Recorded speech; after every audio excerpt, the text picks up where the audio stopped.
Well, my family moved to Vallejo when I was in third grade. They heard about this city that had a lot of Filipinos, which was really appealing to them because at the time we were living in Livermore and it was not diverse.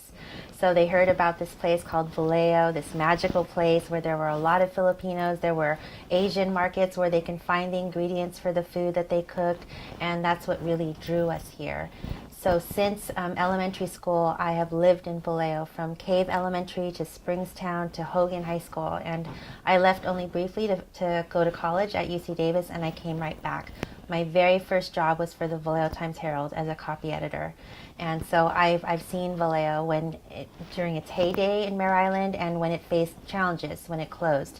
And now its resurgence. I think there is more potential, not potential because we're already there, but I've never seen such excitement in the city before with all the development, all the businesses, all the new nonprofits coming in, and I just think it's an amazing time.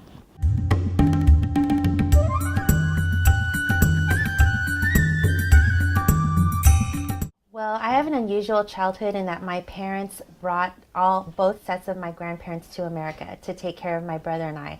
They didn't want to hire a babysitter. They didn't want any of that. They wanted their own parents to take care of their kids.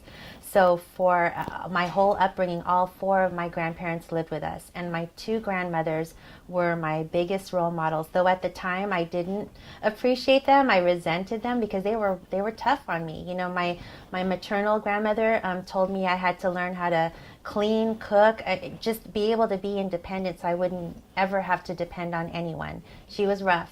And then my grandmother Patricia, whom I'm named after, was a progressive.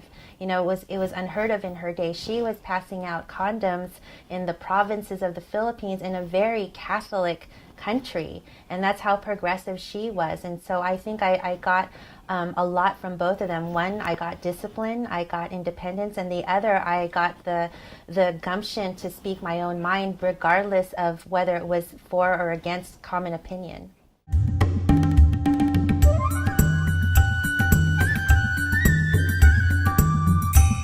Majority of my career was in journalism, and the largest paper that I worked at was the San Francisco Chronicle, which I was employed at for nearly a decade. And I started as a copy editor. I then got my own column. I was then recruited to work in the Metro section, where I was overseeing a team to cover the diversity of the Bay Area, which is no small feat.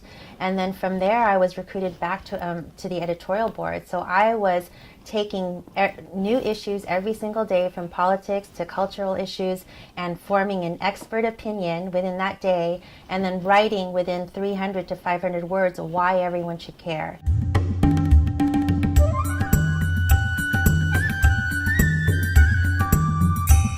Well, there's two things. Number one is that you are constantly being underestimated. And when you're underestimated, you can blow people away. They don't expect much of you when you come in. I know there wasn't much expected of me when I walked into that newsroom, and what I showed them blew them away. And so I don't think that I come into any room in a male-dominated industry with them thinking, wow, she looks like she's going to change things. I think there's a lot of trepidation, whether I'm worthy to be there, whether I'm worthy of being where they are. And so that kind of sets you up for success if you have that confidence in yourself. Number two, I started noticing, our family suffered a tragedy in our lives. My son, Robbie, was killed by gun violence in 2014. And I always say, when you're, as a mother, and this is not to underestimate the father's role in there, but as a mother, when you carry that child, there is such a connection. You birth that child, and you never know how much love you're capable of until that child is born. And at the same token, you never know what pain you're capable of until you lose that child. I learned a lot about myself during that time. I never thought that I could get back up. I never thought I could work again. I never thought I would have value or purpose or will. And the fact that I have been able to get up, to start something in my son's name, to live a life that I think is worthy of his memory, I have become my own role model because I never thought I could do it. And we don't understand the power that we have until we're down on the ground and until you're on your knees and you really feel like, I can't go on.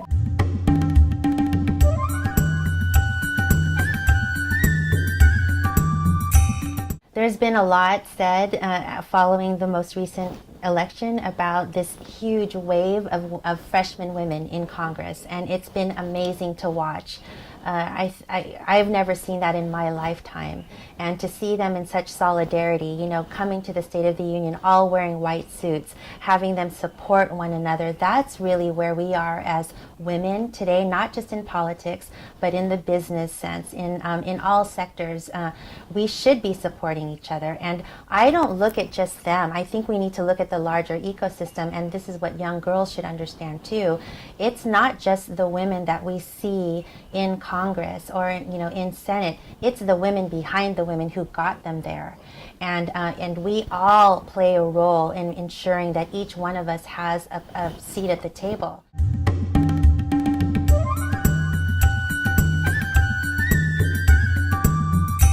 Life is hard, and you're gonna face things that you hopefully not as hard as I have gone through, but you are gonna face challenges in life. You're going to face people telling you you can't do something. You're going to face heartache that you would never imagine. But you know what? You're going to also realize how powerful you are and what you're made of. And that even through the toughest of tragedies, you can transform that into something meaningful. And in the face of tragedy, you can have hope. And in the face of violence, you can fight with peace. And these are all things, people always think the hardest thing is to fight back.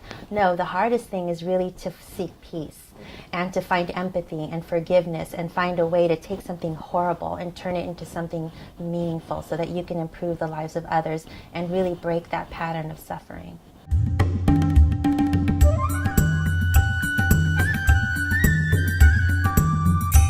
When I first came up with this idea of creating the Robbie Poblete Foundation, there was a lot of concern, and I guess rightly so, because I had just come out of this huge tragedy, and I waited 2 years until I decided what I wanted to do, and I wrote a book during that time. A lot of the comments I got were, well, it seems like it's a little too complicated, maybe simplify it, not have 3 programs, but maybe 1. And another person said, well, why don't you focus on something else that, focus on your gardening or something like that. And I had all those same fears. I did wonder if this was going to go anywhere and if I would bring shame to my son's name because I started something and wasn't able to finish it. But I can say 2 years after creating that foundation right here in Vallejo, we have now been adopted in Richmond, in Alameda County, in San Francisco, in Contra Costa County, in Georgia. I have stood shoulder to shoulder with the youngest child of Coretta Scott King and Martin Luther King Jr. What I want to say is if you have ever doubts about what you can accomplish as one person and the impact that you can make in the world, think of this one mother in Vallejo, California, whose son was killed, who was broken, could not get up, and is now in her own way changing the world for the better.